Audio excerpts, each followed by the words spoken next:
आज जिस मूवी को एक्सप्लेन करने वाले हैं, इस मूवी का नाम है द साइलेंस। मूवी के स्टार्ट में हम दो लोगों को देखते हैं जो ज़मीन से 1000 फीट नीचे एक केव में जाते हैं। वो लोग यहाँ पर आकर बहुत खुश थे।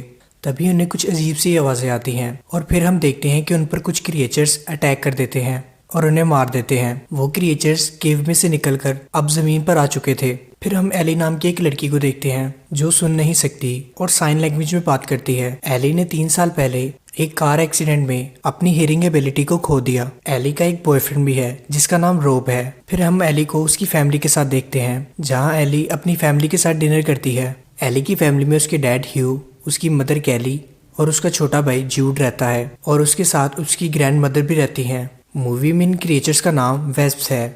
मूवी में बताया जाता है इन क्रिएचर से बचने के लिए उन्हें खामोशी से घर पर रहना होगा।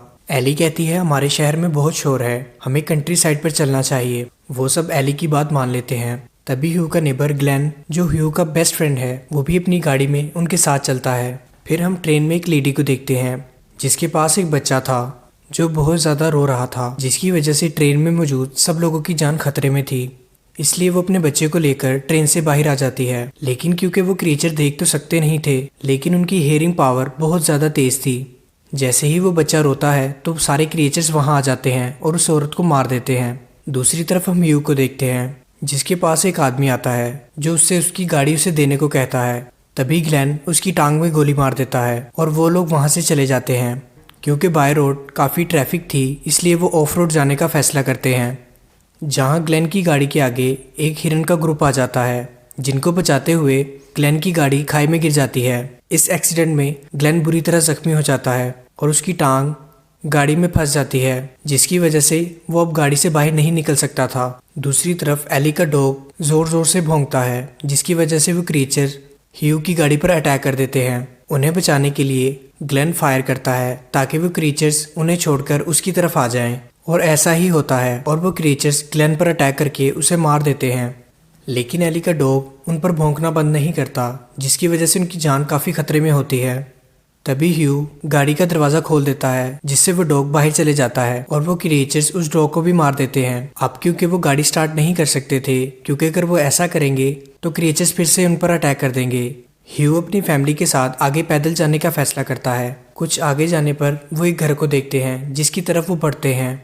जब वो घर के पास पहुंचते हैं तो घर के चारों तरफ फेंसिंग थी, जिसकी वजह से वो घर पर एंटर नहीं हो सकते थे। तभी वहां एक बूढ़ी औरत आती है और ह्यू की फैमिली को चिल्लाते हुए वहां से जाने को कहती है। शायद उसे इन क्रिएचर्स के बारे में नहीं पता था। जैसे ही वो चिल्लाती है तो क्रिएचर्स उस पर अटैक कर देते हैं और कुछ ही सेकंड में उसे मार देते हैं। उस बूढ़ी औरत के मरने के बाद वो घर के बाहर मौजूद ड्रेनेज पाइप से अंदर जाने की कोशिश करते हैं, लेकिन तभी वहां वो एक स्नेक को देखते हैं। उस सांप की आवाज सुनकर वो क्रिएचर्स उस सांप पर अटैक कर देते हैं और उसे मार देते हैं। लेकिन इसी दौरान वो कैली पर भी अटैक करते हैं, जिसमें कैली की टांग जख्मी हो जाती है। फिर वो लोग घर के अंदर एंटर होते हैं। बूढ़ी औरत के मरने के बाद इस घर में कोई भी नहीं था। कैली का जख्म काफी गहरा था, जिस वजह से उसे एंटीबायोटिक चाहिए थी। अगर उसका वक्त पर इलाज नहीं होगा तो उसकी जान भी जा सकती है। अगली सुबह एली और ह्यू दोनों एंटीबायोटिक लेने के लिए बाहर जाते हैं। फिर वो एक फार्मेसी में जाते हैं जहां पर एली कुछ मरे हुए लोगों को देखती है, जिनके अंदर उन क्रिएचर्स ने अंडे दिए हुए थे और अब वो अपनी तादाद बढ़ा रहे थे।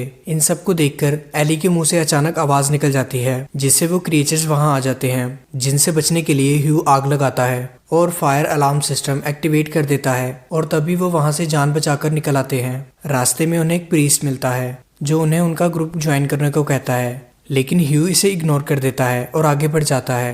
फिर हम देखते हैं कि उस प्रीस्ट की जुबान कटी हुई थी। फिर वो लोग जब घर पर आते हैं तो एली रोब से बात करती है।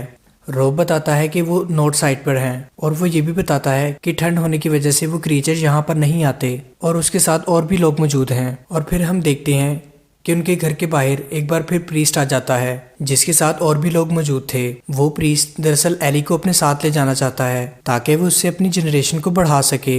ये सुनकर ह्यू गुस्से में आ जाता है और अंदर से अपनी गन निकालता है और उन पर तान देता है, जिसे देखकर वो वहां से चले जाते हैं। फिर रात में एक बच्ची उनके घर के बाहर आती है।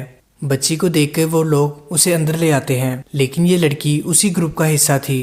इस लड़की के साथ उन लोगों ने बहुत से मोबाइल अटैच किए हुए थे, जिस पर वो कॉल करते हैं, जिससे सारे मोबाइल रिंगिंग करना शुरू हो जाते हैं। तभी वहाँ वो क्रिएचर्स भी आ जाते हैं। ह्यू किसी तरह उन मोबाइल को जल्दी से पानी में डालता है और वो मोबाइल बंद हो जाते हैं। तभी वहाँ प्रीस्ट के लोग आ जाते हैं जो एली को उठा लेते हैं। एली को बचाने के लिए एली की ग्रैंडमदर उनके पीछे जाती है और एली को उनसे बचाती है। तभी वो जोर से चिल्लाती है जिससे वो क्रिएचर्स उन पर अटैक कर देते हैं, जिसमें एली की ग्रैंडमदर भी मारी जाती है। फिर हम देखते हैं कि वो प्रीस्ट खुद वहाँ आ जाता है। वो एली को अपने साथ ले जा ही रहा होता है कि ह्यू उसे रोक लेता है और इनके दरमियान काफ़ी ज़बरदस्त लड़ाई होती है, जिसके बाद ह्यू उसे मार देता है। जिसके बाद वो नॉर्थ की तरफ जाते हैं, जिसके बारे में रोप ने उन्हें बताया था। वहाँ पर काफ़ी सर्दी थी। कहानी के आखिर में हम एली और रोप को देखते हैं जो अब शिकार करना सीख चुके थे और यही कहानी का दी एंड हो जाता है।